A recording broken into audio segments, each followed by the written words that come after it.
Hey guys, thank you so much for stopping by. Welcome back to my channel Shine with Pranoti. तो girls आज का जो topic है वो बहुत ही ज़्यादा रिक्वेस्टेड टॉपिक है और आज इस वीडियो में हम लोग डिस्कस करने वाले हैं हेयर फॉल के बारे में। तो चलिए वीडियो स्टार्ट करते हैं। सो गर्ल्स आजकल हेयर फॉल जो है वो बहुत ज़्यादा कॉमन हो गया है। हर अल्टरनेट गर्ल को ये प्रॉब्लम होता ही है। तो आज इस वीडियो में हम लोग टिप्स के बारे में डिस्कस करेंगे जिससे हेयर फॉल को स्टॉप करने में मदद मिलेगी।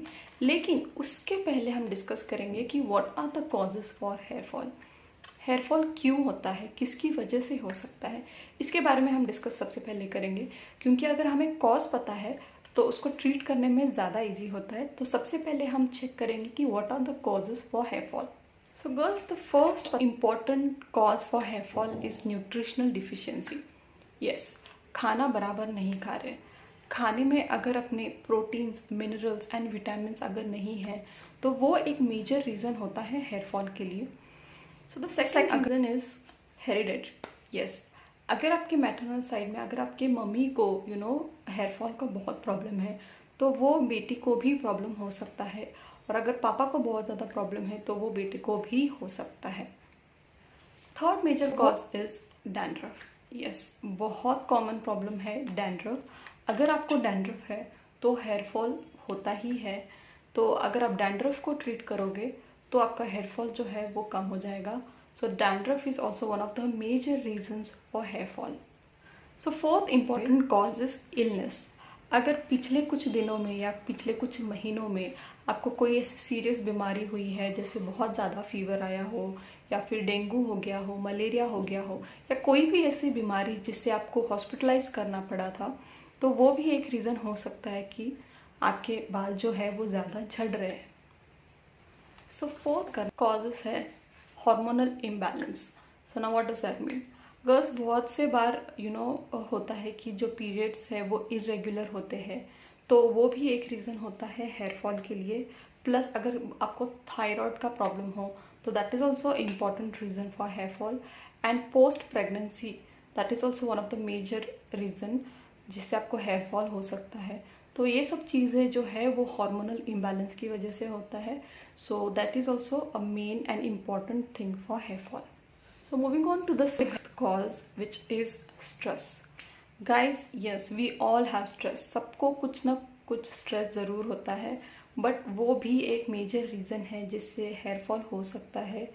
स्ट्रेस की वजह से नींद जो है वो अपनी प्रॉपर नहीं होती, तो उससे जो है हेयर फॉल बढ़ सकता है। किसी भी टाइप का स्ट्रेस हो, मेंटल हो, फिजिकल हो, इमोशनल हो, ये एक रीज़न है हेयर फॉल के लिए। And moving on to the last cause जो हम खुद करते हैं वो है chemical treatments. Yes, these days we all are fond of colourful hair, straightening, smoothening, keratin treatments, whatever. तो जो ये ट्रीटमेंट्स होते हैं गर्ल्स, उसमें बहुत ज़्यादा केमिकल यूज़ होता है, तो वो अपने बालों के लिए अच्छा नहीं है। सो उसकी वजह से भी हेयर फॉल होता है। तो गर्ल्स, ये सब हो गए कॉजेज़। अब मैं आपको बताऊंगी कुछ टिप्स जिससे आप हेयर फॉल को रोक सकते हो। बट गर्ल्स, ये जो कॉजेज़ मैंने अभी डिस्कस किए हैं, ये सिर्फ इतने ही नहीं, और भी बहुत सारे रीजंस हो सकते हैं जिससे आपको हेयर फॉल हो, बट मैंने जो इम्पोर्टेंट है उसको कवर करने की कोशिश की है। तो चलिए अब हम हेयर फॉल के लिए जो टिप्स है वो मैं आपके साथ डिस्कस करूँगी। Tip number 1, having head bath at least 3 times a week. हफ्ते में एटलीस्ट 3 बार आपको सर धोना है, आपके बाल धोने हैं। तो girls, let me give you example. Suppose अगर आप एक प्लांट जो है वो एक झाड़ लगा रहे हो, तो वो प्लांट जो है वो अच्छे से ग्रो तभी होगा जब उसके रूट्स को अच्छा न्यूट्रिशन मिलेगा। So now when I say roots, that I am referring to your scalp. अगर आपका स्कैल्प क्लीन नहीं है तो आपको हेयर फॉल बहुत ज़्यादा हो सकता है। तो मेक श्योर कि आपका स्कैल्प जो है वो हमेशा क्लीन हो, आपके स्कैल्प में कोई भी इचिंग ना हो, डैंड्रफ ना हो, कोई रेडनेस ना हो। तो इसके लिए आपको हफ्ते में एटलीस्ट 3 बार आपके बालों को धोना है, आपके स्कैल्प को अच्छे से आपको क्लीन करना है। सो गर्ल्स, बहुत बार हम ऐसे सुनते हैं कि भाई हेयर फॉल हो रहा है तो बाल धोना अवॉइड करो, क्योंकि अगर आप बाल धो रहे हो तो आपको ज़्यादा हेयर फॉल होगा। तो गर्ल्स, ऐसा बिल्कुल भी ना करें। इनफैक्ट ये आपकी बहुत बड़ी गलती है कि अगर आप हेयर फॉल के डर से आपका हेड बाथ नहीं कर रहे हो। तो क्यों मैं आपको बोलती हूँ, सपोज़ अगर आपको हेयर फॉल है और इस डर की वजह से आप हेड बाथ नहीं ले रहे हो, तो क्या होगा, आपके बालों जो स्कैल्प है उसमें डस्ट अट्रैक्ट होगा, इचिंग ज़रूर होगी, स्वेट वहाँ पे डिपॉजिट हो जाएगा और उसकी वजह से आपको इचिंग चालू होगी, डैंड्रफ बढ़ेगा और उसी की वजह से आपका हेयर फॉल भी है वो बढ़ने वाला है। तो प्लीज़ ऐसा बिल्कुल भी मत एज्यूम करें कि हेयर फॉल है तो जितना हो सके मैं बालों को कम धो। गलत है, बहुत ज़्यादा गलत है। तो गर्ल्स, जब भी आपको लगे कि भाई डस्ट आ चुका है या फिर बहुत ज़्यादा ऑयलीनेस आपको फील हो रहा है या इचिंग हो रही है, मेक श्योर कि आप हेड बाथ ले रहे हो और आपके स्कैल्प को बहुत अच्छे से क्लीन कर रहे हो। सो गर्ल्स, आपको हेड बाथ 3 बार करना है, ये तो मैंने बोल दिया। बट गर्ल्स, मेक श्योर कि जब आप हेड बाथ कर रहे हो एक माइल्ड शैम्पू का यूज़ करें। बहुत ज़्यादा केमिकल वाला शैम्पू बिल्कुल भी ना यूज़ करें, क्योंकि अगर वो आपको सूट नहीं कर रहा है तो हो सकता है कि उसकी वजह से भी आपको स्कैल्प में इरिटेशन हो, जिसकी वजह से हेयर फॉल कम होने की जगह और बढ़ जाए।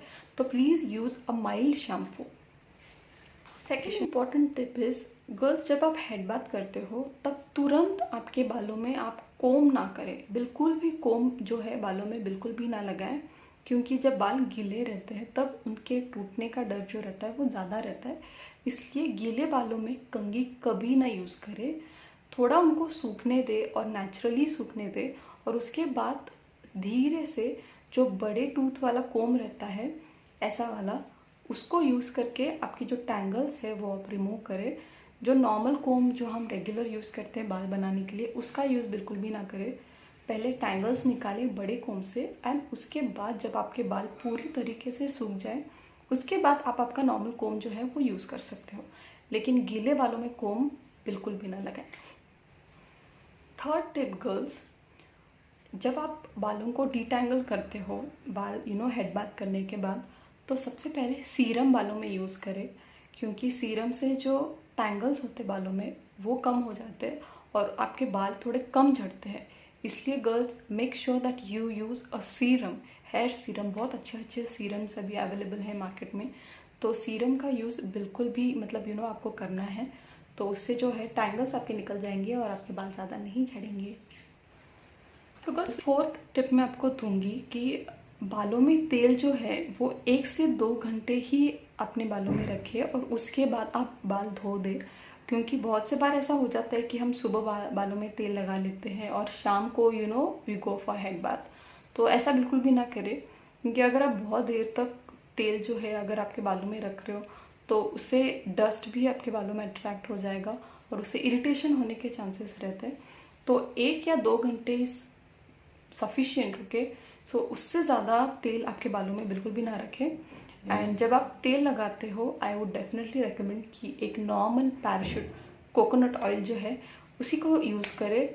कोई भी ज़्यादा फैंसी ऑयल एंड ऑल ये सब यूज़ करने की ज़रूरत नहीं है, क्योंकि कोकोनट ऑयल जो है वो काफ़ी it's sufficient for your hair. So that's what I would like to say, कि ज़्यादा देर तक तेल जो है आपके बालों में बिल्कुल भी ना रखें। So fifth important tip girls that I would like to give you, कि जितना हो सके हीटिंग टूल्स को यूज़ करना अवॉइड करें। जैसे कि स्ट्रेटनर हो गया, ड्रायर हो गया, कर्लर हो गया, क्योंकि ये जो चीज़ें हैं उसमें जो हीट जनरेट होता है वो बहुत ज़्यादा होता है और उससे आपके बालों को डैमेज भी हो सकता है, हेयर फॉल भी हो सकता है। तो गर्ल्स, इनका यूज़ जो है वो कम से कम करें until and unless it's very important कि कोई फंक्शन है, आपको ज़रूरत है। उसके अलावा रेगुलर यूज़ में ये सब टूल्स जो है बिल्कुल भी ना यूज़ करें, क्योंकि अगर आप यूज़ कर रहे हो तो you are indirectly damaging your hair. So girls, do not use this tools, okay. 6th important tip girls जो आपको दूंगी, कि बालों को बहुत ज़्यादा टाइटली बिल्कुल भी ना बांधे। तो उससे 2 चीज़ें हो सकती हैं। पहली बात तो जब हम बालों को ज़ोर से खींच के बालों को टाइट करते हैं, सबसे पहले तो हेयर फॉल ज़रूर होगा। दूसरी इम्पॉर्टेंट चीज़ है, जो आपका जो हेयर लाइन होता है उसको खींच के बांधने की वजह से आपका हेयर लाइन जो है वो पीछे सरक सकता है। सो प्लीज़ बालों को बहुत ज़्यादा टाइटली ना बांधें। So girls, the 7th important tip जो आपको दूंगी, कि आपका जो डाइट है वो बहुत हेल्दी होना चाहिए। आपका डाइट ऐसा होना चाहिए जिसमें प्रोटीन्स, मिनरल्स, विटामिन्स, ये सब चीज़ें होनी चाहिए।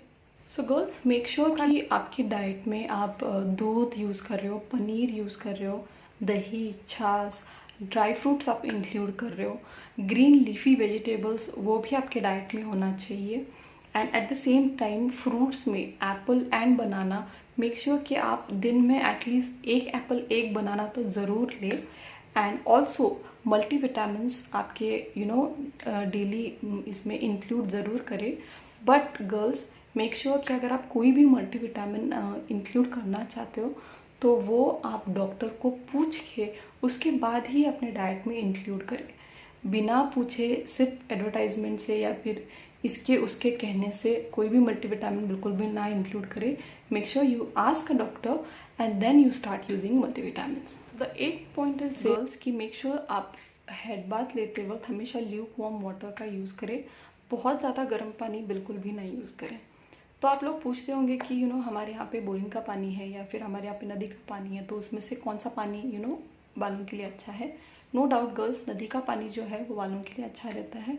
But if you don't have any other option कि आपके यहाँ पे सिर्फ बोरिंग का पानी है, तो आप वो भी यूज़ कर सकते हो। 9th इम्पॉर्टेंट टिप गर्ल्स ये है कि जब भी आप घर से बाहर निकल रहे हो तो स्कार्फ का यूज़ बिल्कुल भी करें, क्योंकि अगर आप यूज़ नहीं कर रहे हो और सपोज़ आप 2 व्हीलर से जा रहे हो तो पहली बात तो डस्ट जो है वो बिल्कुल भी आपके बालों में आ सकता है।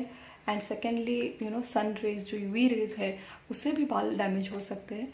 तो स्कार्फ का यूज़ ज़रूर करना, बिना स्कार्फ के घर से बाहर बिल्कुल भी ना निकले। And the last important thing is जितना हो सके स्ट्रेस को कम करें।